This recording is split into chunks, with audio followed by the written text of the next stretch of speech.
এসেছি ছাত্রলীগ নাকি ছাত্রলীগ চাই নাই।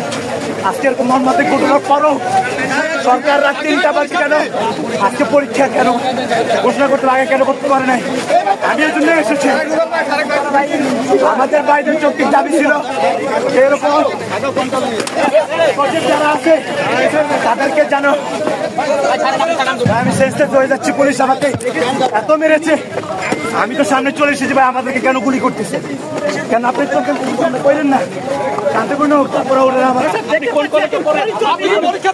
শান্তিনগর হাবিবুল্লাহ কলেজ রাষ্ট্রবিজ্ঞান তৃতীয় বর্ষ। আমার নাম জাকির মাহমুদ। আমি শুধু এসেছি। আমার পরিচয় সবার জানা আছে। আমি বৈষম্য বিরোধী ছাত্র আন্দোলনের সাথে জড়িত। আমি গুলিবিদ্ধ একজন আহত।